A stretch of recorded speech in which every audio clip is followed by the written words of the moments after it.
성경에는 특별히 이사야서에서는 남은 자 사상이 있습니다.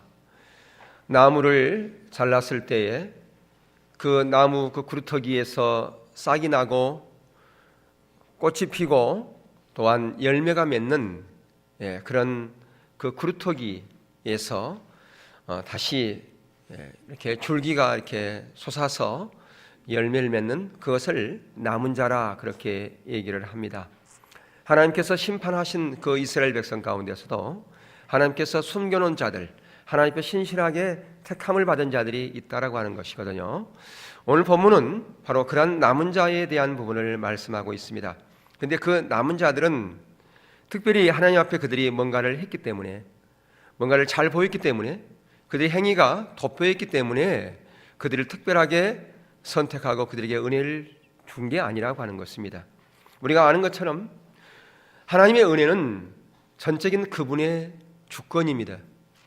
우리의 의 때문에, 우리가 무엇을 했기 때문에, 다른 사람보다 앞섰기 때문에 하나님께서 우리에게 은혜를 준 것이 아니라 전적인 하나님의 주권이죠.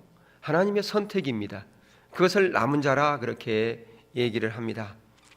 바로 이 영적인 분별력을 우리 가운데 가져오게 한 것도, 우리에게 하나님의 관점을 주신 것도, 하나님의 마음과 하나님의 눈을 열어주신 것도 전적인 하나님의 은혜다라고 하는 것입니다. 자, 그래서 여기 지금 이 본문에 남은 자가 있는데 바로 5절에서의 남은 자와 또 거기에 보면 7절에서의 남은 자는 다릅니다.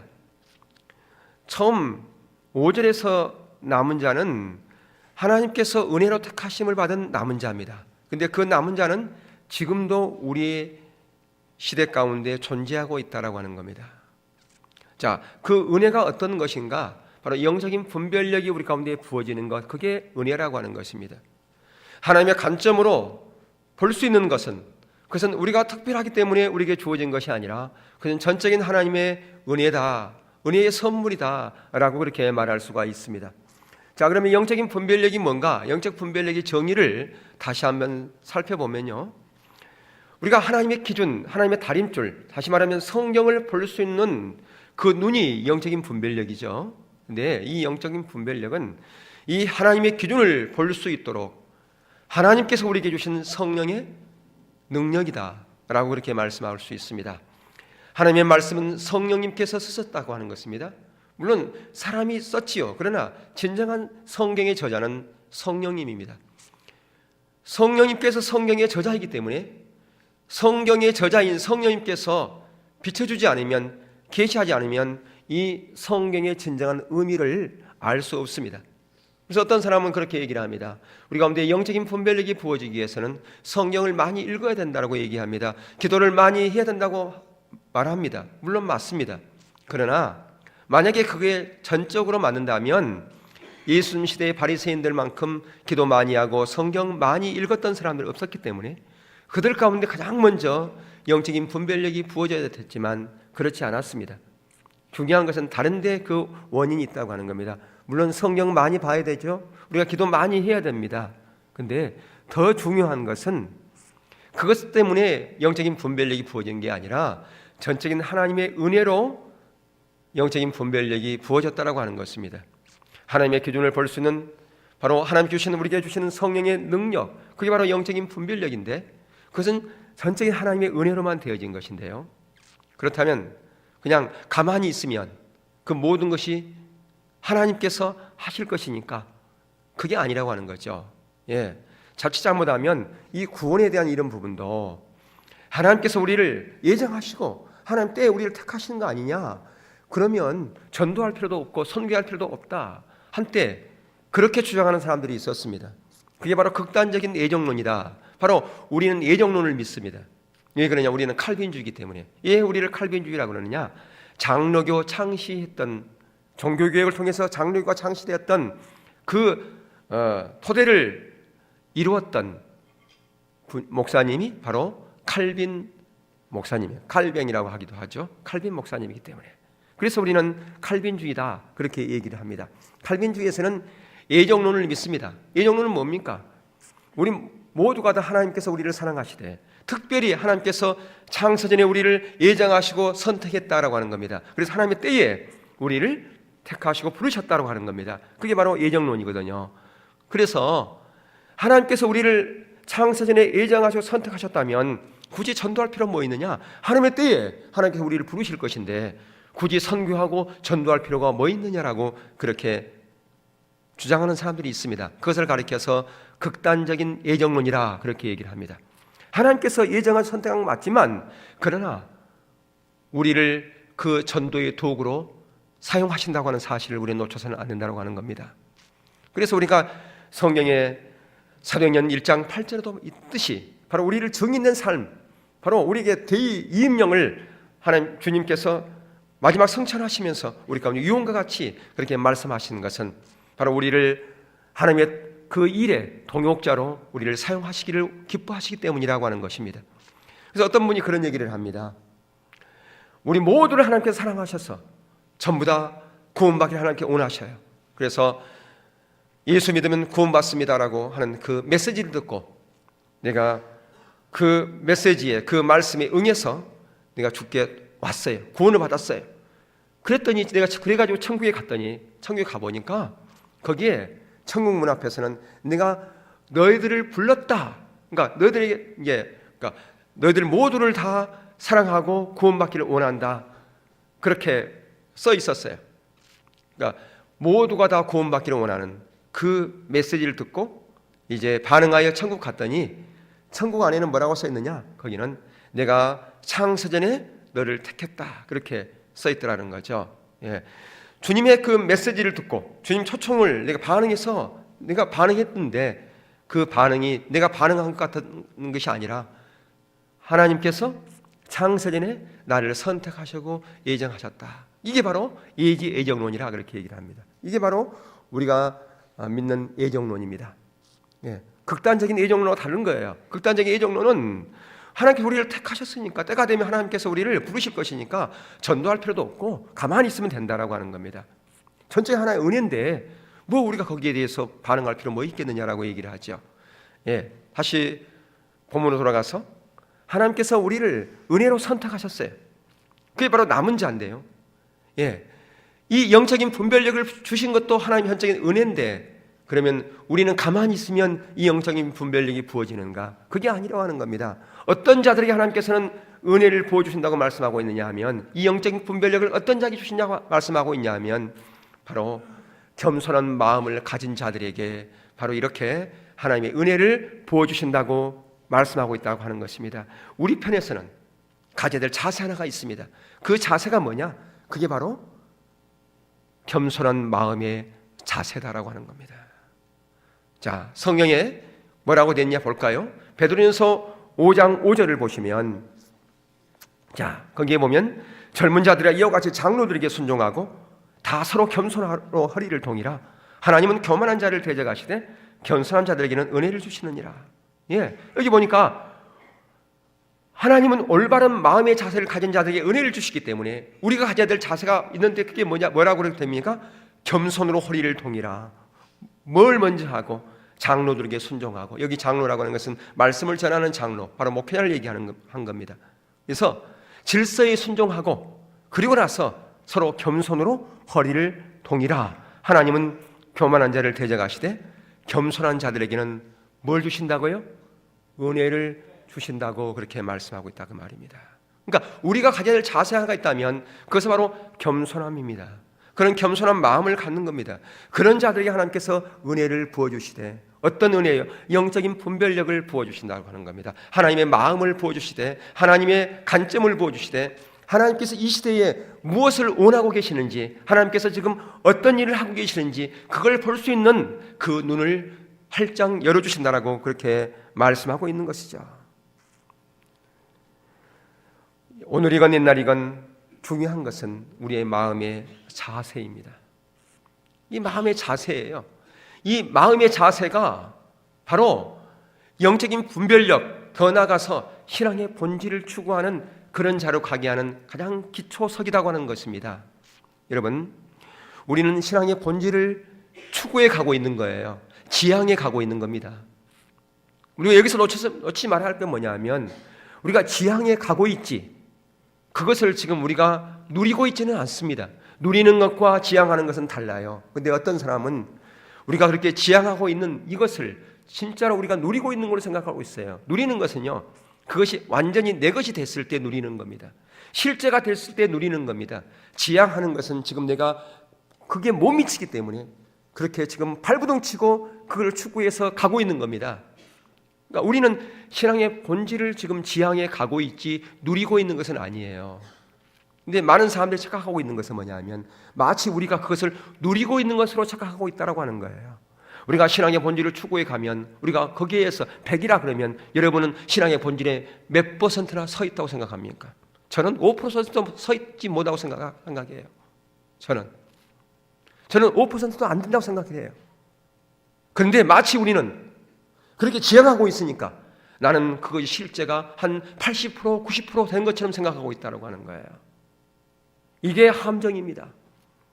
이게 큰 함정이라고 하는 사실을 우리는 잊어서는 안 됩니다.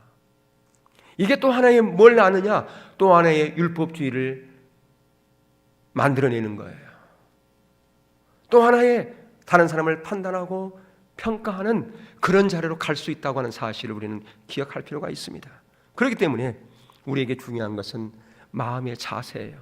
특별히 겸손한 마음의 자세가 우리 가운데 항상 있을 필요가 있습니다. 왜냐하면 예수님 시대든 오늘날 시대든 물론 우리가 예수 그리스도를 구주로 영접하면 구원받지요. 예, 구원받은 그 부분에서는 어떤 사람이든 이 일을 제의할 수 없어요. 그것은 하나님과 그 사람과의 관계니까 당신은 율법주의 신앙 가운데 있으니까 구원 못 받았다 그렇게 얘기할 수 없어요. 비록 율법주의 신앙 가운데 있다 할지라도 그 사람이 하나님을 만나고 예수 그리스도를 구주로 영접했다면 그 사람은 구원받는 겁니다. 그 구원에 대해서는 우리가 말할 수 없어요. 그러나 아무리 구원받은 하나님의 백성이라 할지라도 영적인 분별력이 없으면 이 시대를 향한 하나님의 의도와 목적을 모르기 때문에 하나님의 행하심에 동참할 수 없을 뿐 아니라 더 나아가서 하나님의 행하심에 대적할 수 있다고 하는 겁니다. 반응하지 않은 것이 바로 대적이에요. 나는 그거 상관없어 라고 얘기할 수 있어요. 나하고 무슨 상관인데 그게. 여러분, 여기서 우리는 무엇을 볼 수 있냐면 영적인 법칙 하나를 볼 수 있어요. 보는 것의 법칙을 우리는 보게 됩니다. 그게 바로 부익부 빈익빈의 법칙이라 그렇게 말할 수가 있는데요. 예.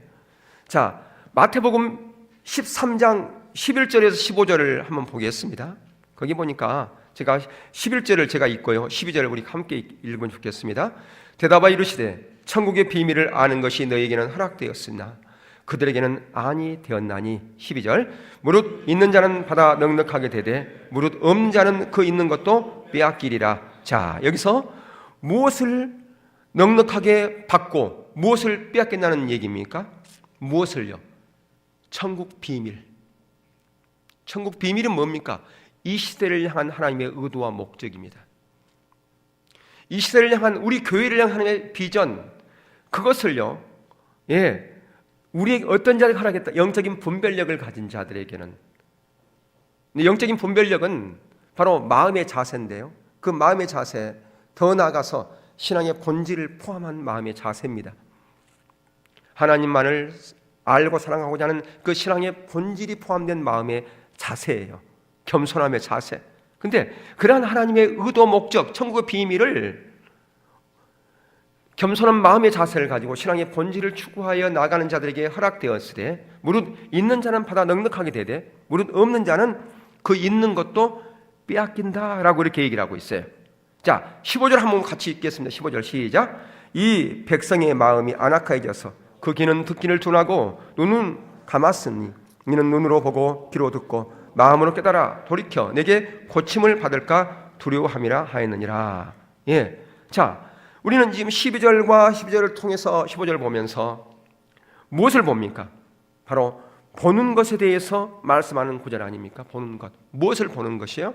바로 하나님의 의도, 하나님의 계획, 하나님의 목적, 그것을 보는 그것에 대해서 얘기하고 있어요. 예, 여러분, 성경은 이 구원에 대한 부분도 나와 있지만 어떤 부분이 훨씬 더 많이 되어 있냐면 동역자의 삶에 대한 부분이 훨씬 더 많이 돼 있어요. 이 시대를 향한 하나님의 의도와 목적, 그것을 보고 거기에 동참하라고 하는 그 말씀이 훨씬 더 많이 강조되고 있다고요. 왜 그럴까요? 바로 그것이 우리들이 해야 될 삶이기 때문에, 우리가 해야 될 몫이기 때문에 그것을 많이 강조하고 있다고 하는 것입니다. 그래서 우리는 이 부분을 놓쳐서는 안 되는 것이죠. 예. 그래서 이 12절 우리가 읽고 또 15절을 읽었는데요. 그 15절에서 보면 우리는 뭘 볼 수 있냐면 하나님께서 의도적으로 백성들을 향해서 마음을 안악하게 만들어가지고 보지도 못하게 하고 듣지도 못하게 하는 그런 둔하게 만들어버리는 것이 하나님의 의도인 것처럼 보인다라고 하는 겁니다.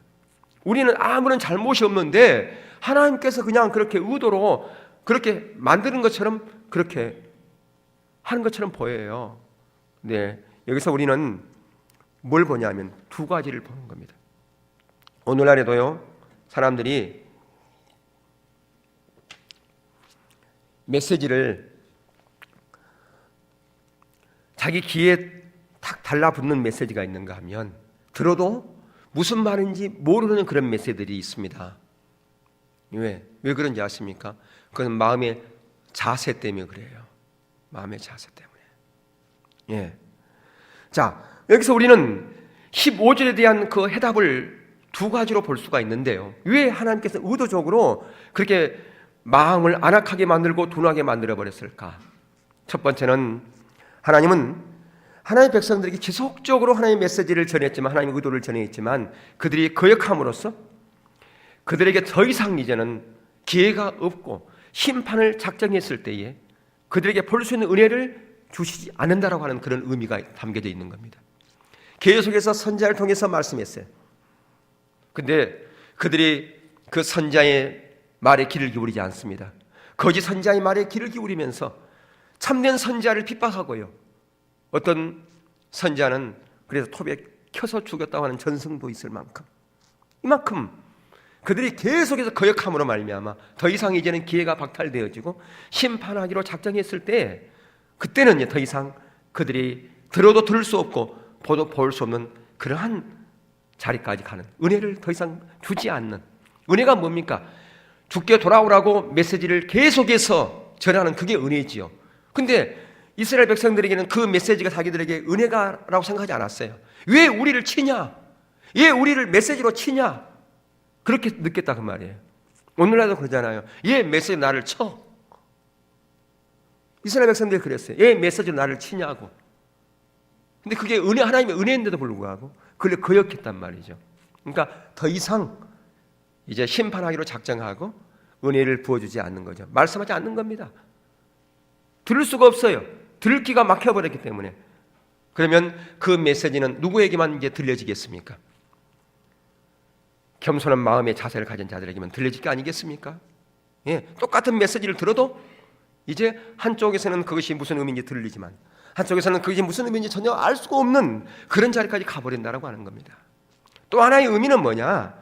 하나님의 백성들이 하나님의 말씀을 계속 초청했어요.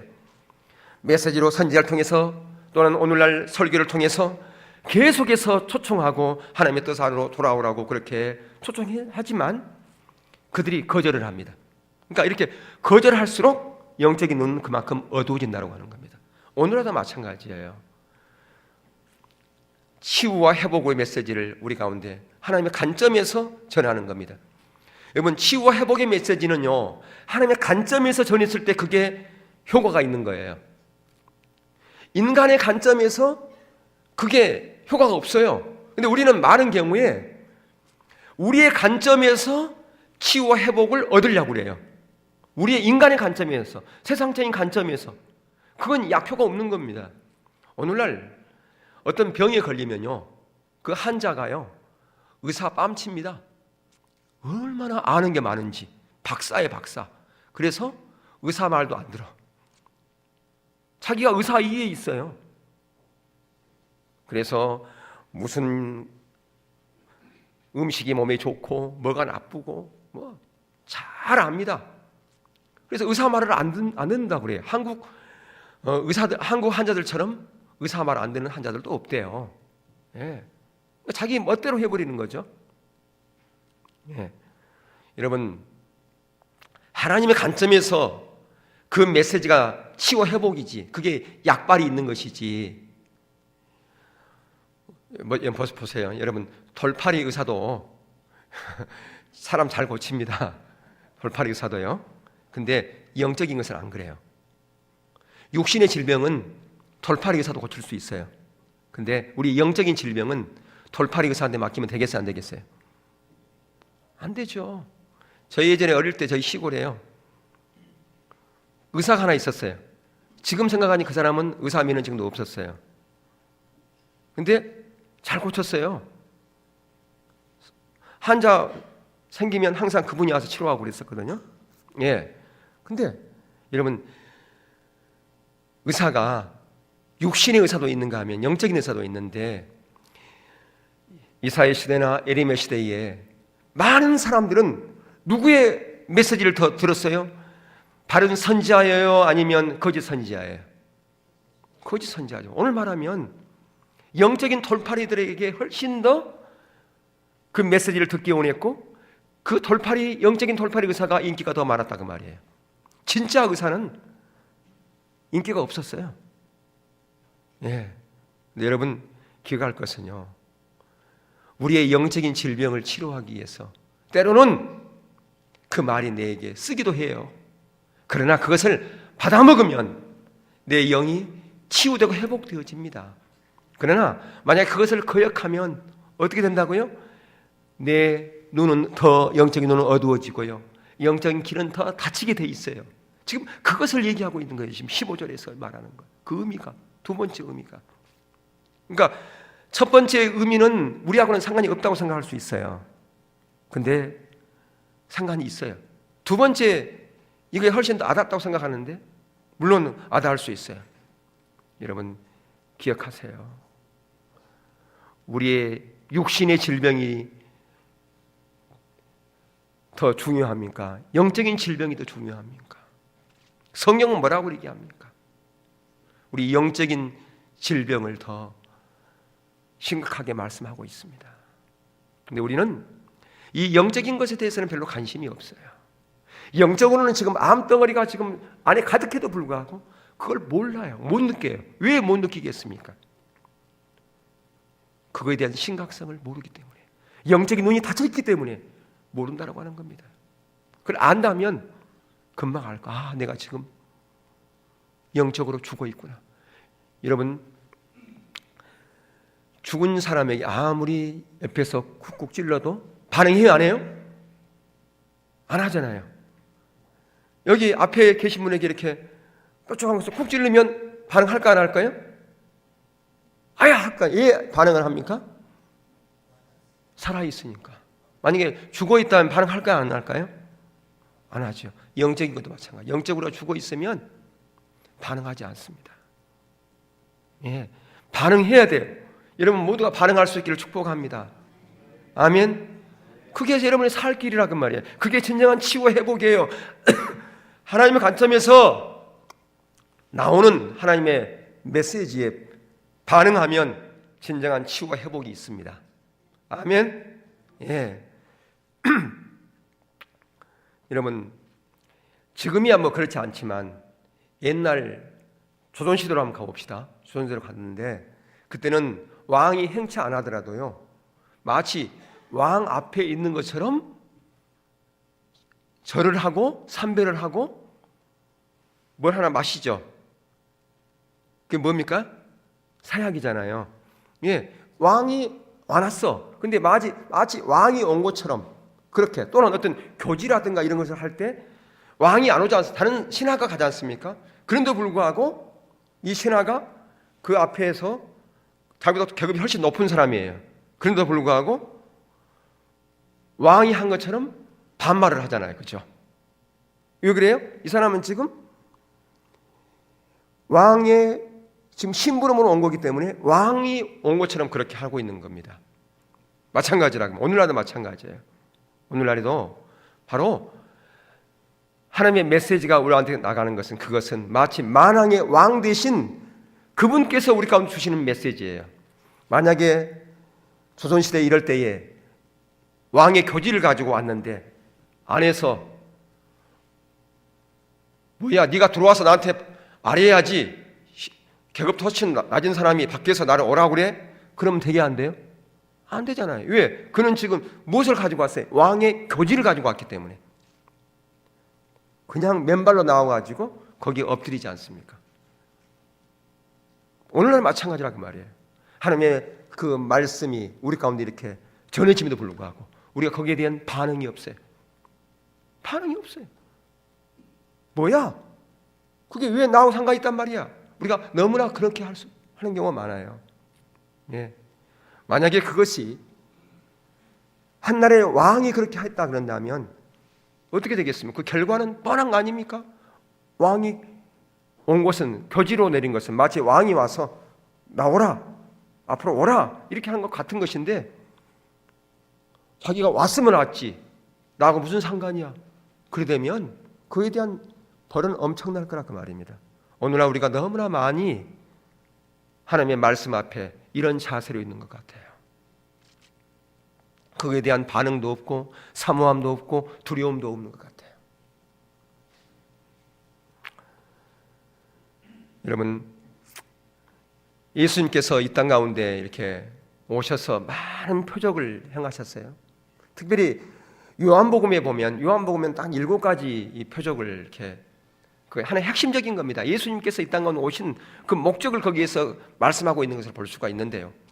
요한복음에 보면 9장에 보면 바로 오늘 영적인 분별력과 관련돼서 어떤 내용이 나오냐 그러면,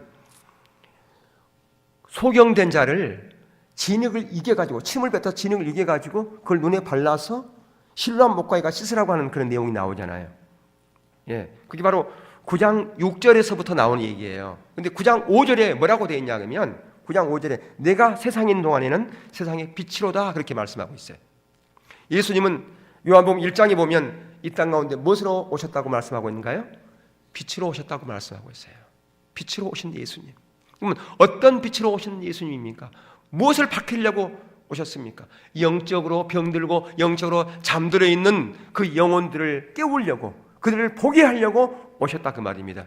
그래서 여기서 지금 그 요한복음 9장에서 이 소경을 고친 목적은 뭡니까? 이게 하나의 사인이거든요. 표적이거든요. 예, 거기 의미가 담겨 있는 거예요. 바로 내가 바로 영적으로 안 못 보는 그런 자들을 고치기 위해서 오셨다고 하는 것, 세상에 빛이 오셨다고 하는 것을 바로 이렇게 안 못 보는 소경을 치유함으로 말미암아 그것을 말씀해 주고 있는 겁니다. 요한복음 6장에서 오병이의 기적을 통해서 뭘 보여주셨던가요? 예수님께서 생명의 떡인 것을 보여주시잖아요. 그죠? 그러니까 그 표적에는 다 의미가 있는 거예요. 왜 그 표적을 행했을까? 예수님께 이 땅에 오신 목적을 말씀해 주고 있다 그 말입니다. 그러니까 요한복음 9장에서는 예수님께서 세상에 빛으로 오셨는데 어떤 빛으로 오셨는가? 영적으로 병들고 영적으로 잠들어 있는, 영적으로 못 본 자들을 보게 하는, 영적인 분별력을 갖게 하시는 바로 그런 예수님으로 오셨다고 하는 것을 말씀해 주고 있다고 하는 겁니다.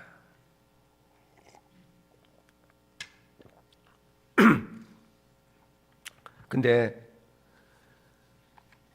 예수님 당시 그 종교 지도자들은 그 영적인 표징을 보았습니까? 못 보았습니까? 못 보았어요. 알 수가 없었어요. 왜?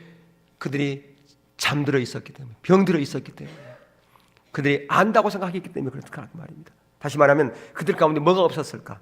겸손한 마음이 없었기 때문에. 예, 보는 것과 바로 이 우리의 마음과 관련이 있는 겁니다. 하나님께서 어떤 자에게 은혜를 주신다고 말씀했어요? 겸손한 자에게. 그리고 교만한 자를 어떻게 하신다고요? 대적하신다고요. 교만한 자를 대적하시고 겸손한 자에게 은혜를 주시는 주님이기 때문에 바로 겸손한 마음이 없는, 교만한 마음을 갖고 있는 그 종교 지도자들에게는 볼 수 있는 눈이 열리지 않았다고 하는 것입니다. 그래서 그 결과 진짜 보아야 할 것을 못 봤어요. 진짜 보아야 할 게 뭔데요? 진짜 보아야 할 게 뭡니까? 예수님 시대에 진짜 보아야 할 게 뭘까요? 이 종교 지도자들이 진짜 보아야 할 게 뭘까요? 예수님이죠. 메시아니까. 그들이 모두가 다 누구를 기다리고 있었어요? 메시아를 기다리고 있었단 말이에요. 그러니까 진짜 보아야 할 것을 못 보지 않습니까? 그래서 마태복음 13장에 보면 거기에 하늘나라 비유가 나오잖아요. 거기에 보화, 진주, 누구를 상징합니까? 예수님이잖아요. 보화 되신 예수님. 그들이 그렇게 기다렸던 그 메시아, 진짜 보아야 할 것을 보지 못하는 그런 어리석은 자리 가운데 있었다고 하는 겁니다. 왜 그랬을까요? 그들이 영적으로 어두워 있었기 때문에 그렇다는 거예요. 오늘날도 마찬가지입니다. 우리가 진짜 보아야 할 것을 못 볼 수 있어요. 진짜 이 시대의 하나님의 의도와 목적, 그것이 하나님께서 우리 가운데 보여주려고 하는 그 뜻인데 그걸 놓치고 있다고 하는 겁니다.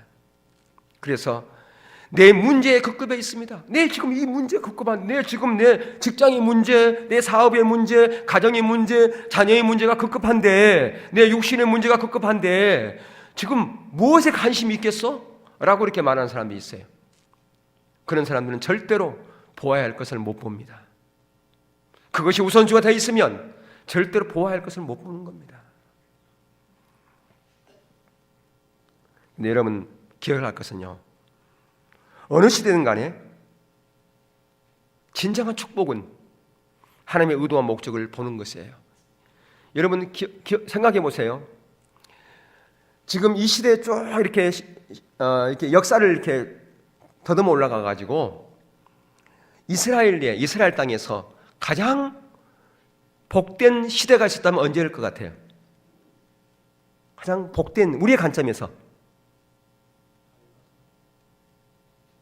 물론 그것도 있을 수 있겠지만 예수님께서 살아계실 때 그때 가장 복된 시대 아니었겠어요? 그래서 오늘날도 많은 사람들이 이스라엘로 가지 않습니까? 뭐 하려고? 예수님의 발자취를 따라서, 예수님의 흔적을 보기 위해서. 그래서 예수님의 그 흔적 따라서 많은 사람들이 순례길을 행합니다. 특별히 예수님의 십자가에서 걸으셨던, 달리시까지 걸었던 그 곳에 많은 사람들이 거기 갑니다. 그래서 어떤 그곳에는 예수님이 이렇게 넘어질 때 손을 짚었던 그곳에다가 손을 다 이렇게 모양을 만들어 놓고 거기에 이렇게 써놨어요. 예. 그래서 가면 사람들이 거기서 울기도 하고요. 거기에 한국 사람만 있는 게 아니에요. 뭐 여러 나라 사람들이 이렇게 단체로 오면서 그 길을 가면서 기도하고 찬양하고 울고 막 그래요. 지금도 그래요. 왜 그렇습니까? 그 예수님의 발자취가 그만큼 귀하기 때문에 그 흔적을 찾아서 간 거 아니겠습니까? 근데 지금 어느 시대보다 축복된 시대는 예수님께서 살아계셨던 그 시대였단 말이에요. 어쩌면 그 당시 종교주의자들이 어느 시대 종교자들보다 가장 복된 그런 시대에 살고 있었어요. 근데 그 놀라운 축복을 그들은 누리지 못했다는 겁니다. 오늘도 마찬가지입니다. 우리가 그들 누리지 못할 수가 있어요. 우리에게 주신 놀라운 하나님의 비전, 그 목적, 뜻, 그것을 놓치면 그 모든 것을 누리지 못합니다. 그게 축복인데도 불구하고. 그러면 무엇이 심판인가? 여기 성경에서 심판은 다른 게 아니에요. 그것은 우리 가운데 영적인 분별력이 없이 영적으로 어두워지는 것, 그것이 바로 예수님께서 말씀하고 있는 심판이라고 말입니다. 진정한 심판은 내가 영적인 눈이 어두워져 있다, 진정 하나님의 의도와 목적을 내가 모르고 있다, 그게 하나님의 심판입니다. 내가 하나님과 나는 상관없는 나는 삶을 살고 있고 하나님의 의도와 목적은 나와 전혀 상관이 없는 그런 삶을 살고 있다면 그것이 하나님의 심판의 시작이요, 또한 그게 하나님의 심판이라고 하는 사실을 우리는 기억할 필요가 있습니다. 나하고 전혀 문제가 없다고 생각할 수도 있어요. 나하고 거리가 멀다고 생각할 수도 있습니다. 여러분, 진정한 축복은요, 하나님의 행하심을 보고 겸손히 그 앞에 납작 엎드려서 그 일에 동참하는 것, 그것만큼 큰 축복이 없습니다. 바로 그것은 하나님께서 영적인 눈을 열어줬기 때문에 그게 가능하다고 하는 것이죠. 마태복음 11장 25절에서 26절을 한번 보겠습니다. 보세요. 어떤 자들에게 하나님께서 은혜를 부어주시는가? 자, 마태복음 11장 25, 26 뜰 텐데 한번 읽겠습니다. 시작. 그때 예수께서 대답하여 이르시되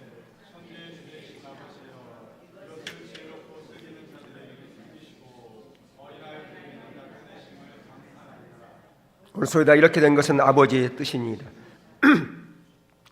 우리가 이 구절을 보면 좀 이해가 안 됩니다.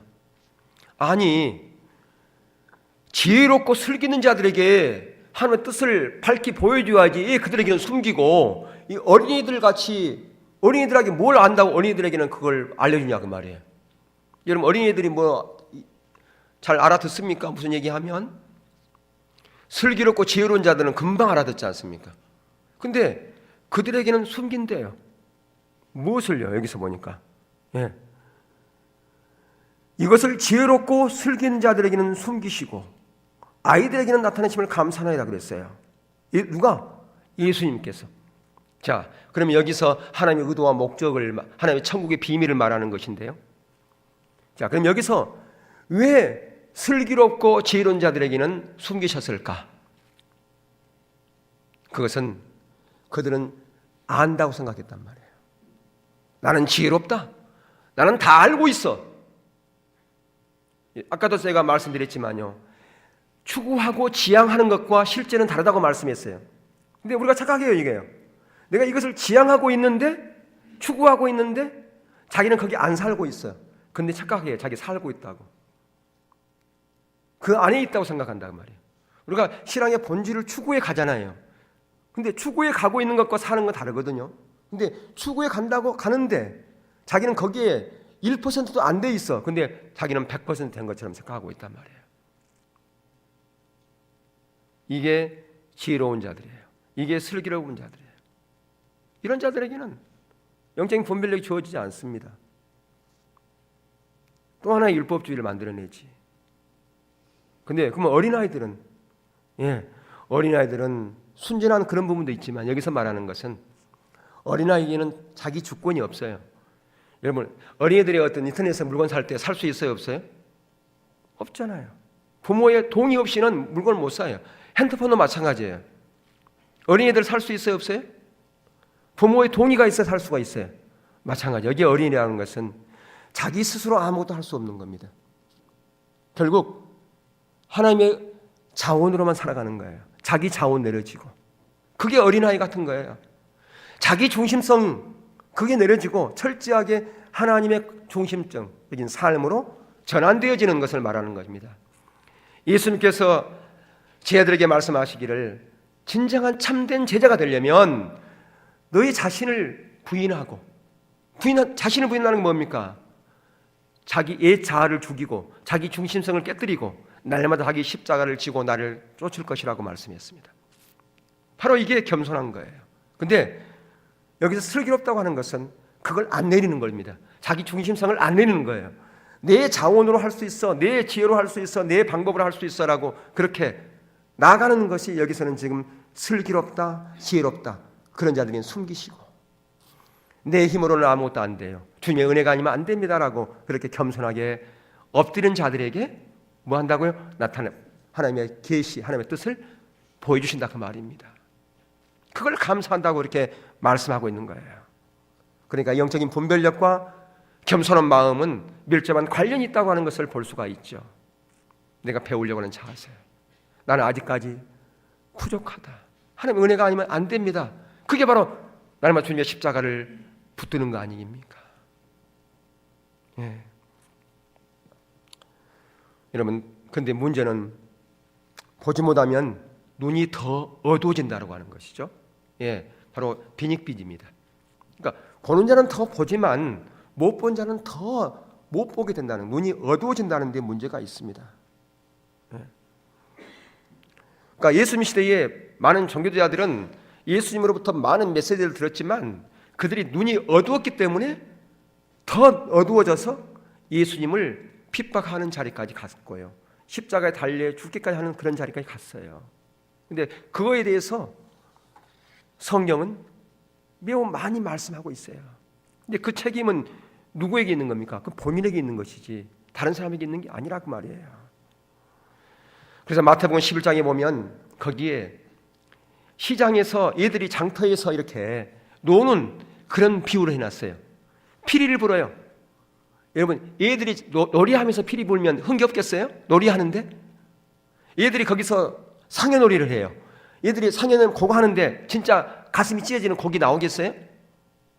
그 비유를 하고 있어요. 그러면서 뭐냐면 이 시대가 그렇다는 거죠. 이 시대가 진짜 신명나는 곡이 나오는데도 춤을 안 춘다는 거죠. 마치 놀이터 애들이 놀이하는 것처럼.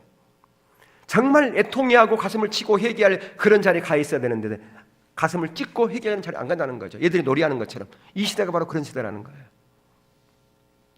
무슨 얘기입니까? 우리의 모습을 못 본다는 겁니다. 우리의 모습을 못 본다는 거예요. 정말 가슴을 찢고 회개하고 하는 은혜를 구해야 되는데 그래야 안 간다는 데 문제가 있다 그 말이에요. 그래서 마태복음 12장에 보면 거기에 니느웨 사람들에 대한 그 비유를 하고 있어요. 예수님께서 마태복음 12장 41절 42절 제가 읽겠습니다. 심판 때에 니느웨 사람들이 일어나 이 세대 사람을 정죄하리니 이는 그들이 요나의 전도를 듣고 회개하였거니와 요나보다 더 큰 이가 여기 있으며 심판 때에 남방 여왕이 일어나 이 세대 사람을 정죄하리니 이는 그가 솔로몬의 지혜로운 말을 들으려고 땅 끝에서 왔음이거니와 솔로몬보다 더 큰 이가 여기 있느니라. 이 얼마나 이 두려운 부분입니까? 예수님께서 직접 만군의 왕 하나님의 아들이 오셔서 증거해도 반응하지 않는 세대, 바로 그 시대가 예수님 시대일 뿐 아니라 오늘날 이 시대다라고 하는 것이죠. 그만큼 우리가 영적으로 묻어있고 영적으로 병들어 있고 영적으로 죽어있는 시대다. 그래서 영적인 분별력이 없는 시대를 살아가고 있다라고 하는 것입니다. 하나님의 메시지에 반응하지 않고 사모하지 않고 그에 대해서 어떠한 마음의 요동도 없는 그 시대에 우리가 살아가고 있다라고 하는 것이죠.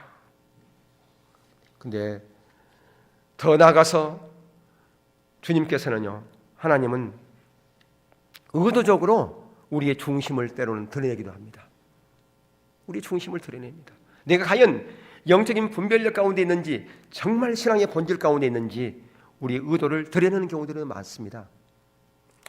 여러분, 예수님이 그런 부분을 많이 하셨어요. 여러분, 요한복음 보면 예수님께서 안식일 날 꼭 뭐 하세요?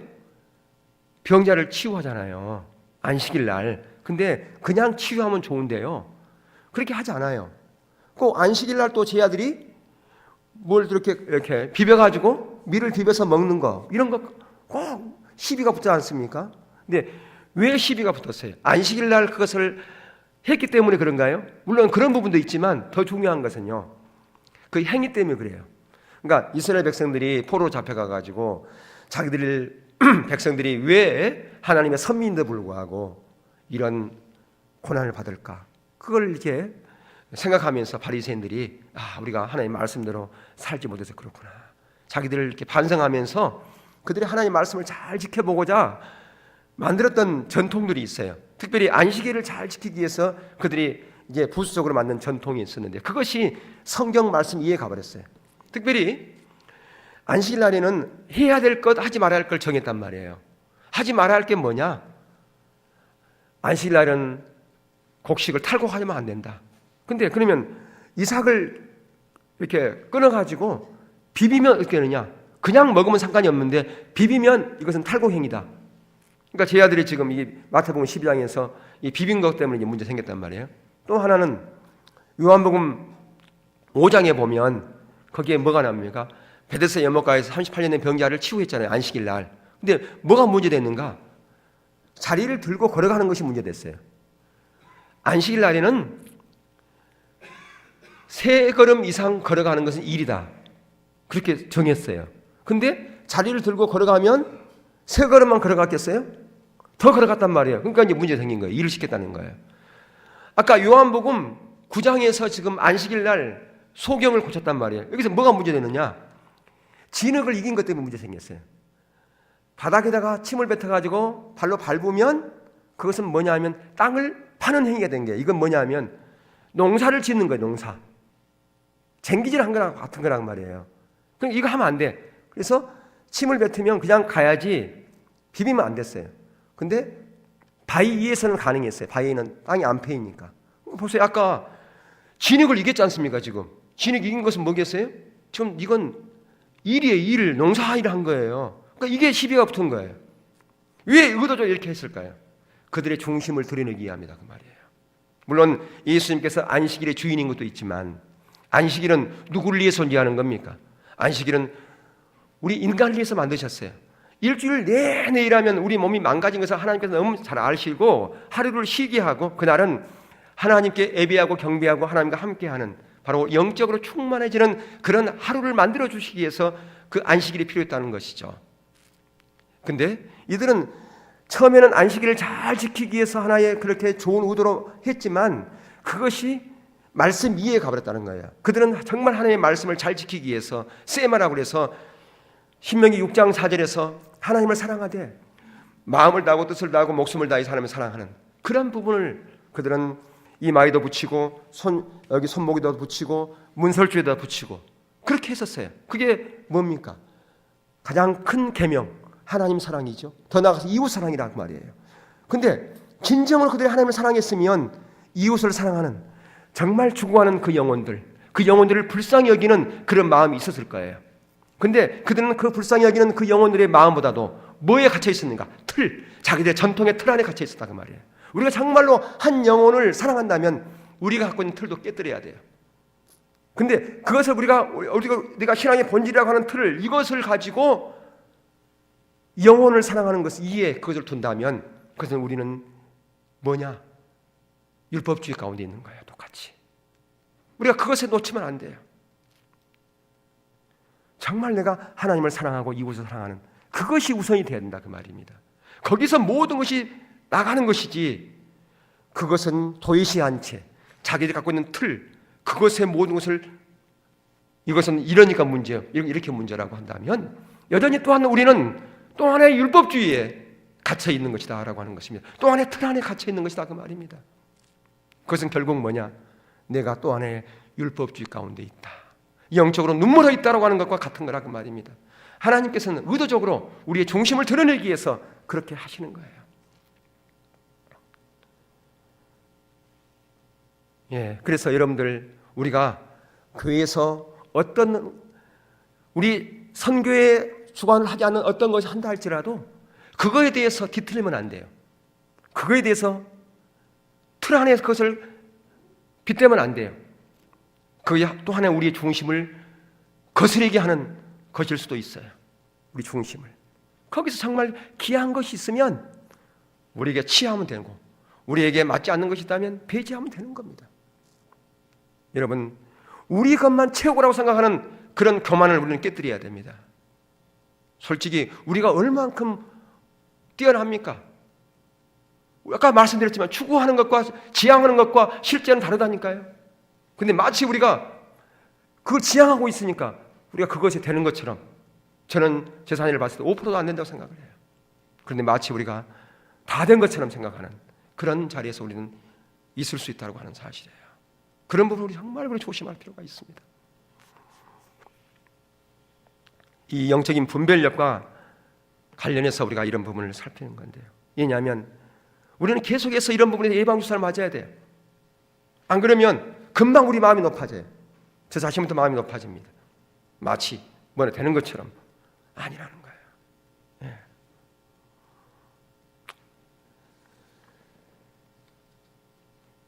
한 말씀 제가 읽고서 이제 마치겠는데요. 이사야서 6장 9절 10절 보면 여호와께서 가라사대 이 백성이 이르기를 너희가 듣기는 들어도 깨닫지 못할 것이요 보기는 보아도 알지 못하리라 하여 이 백성이 마음으로 둔하게 하여 그 귀가 막히고 눈이 감기게 하라. 염려컨대 그들이 눈으로 보고 귀로 듣고 마음으로 깨닫고 다시 돌아와 고침을 받을까 하노라. 여러분 우리가 이런 자리까지 가서는 안 된다는 겁니다. 더 이상 기회가 주어지지 않지 않습니까? 이 법칙은 오늘날에도 그대로 적용됩니다. 우리에게도 동일하게 이 법칙이 적용되고 있다고 하는 사실이에요. 그래서 중요한 것은 항상 하나님 말씀 앞에 겸손하게 어린아이처럼 그렇게 떠는 자세가 우리 가운데 필요하다. 섰다 하면 넘어질까 조심하라고 하는 말씀을 늘 기억하시면서 항상 하나님 앞에 나는 어린아이 같은 자입니다. 부족한 자입니다. 주님의 은혜가 아니면 나는 단 한순간도 설 수 없는 자입니다. 그렇게 서서 나보다 하나님의 그 충만한 그 생명을 하나도 놓치지 말고 여러분의 삶에 누리면서 살아갈 수 있기를 주의 이름으로 축원합니다.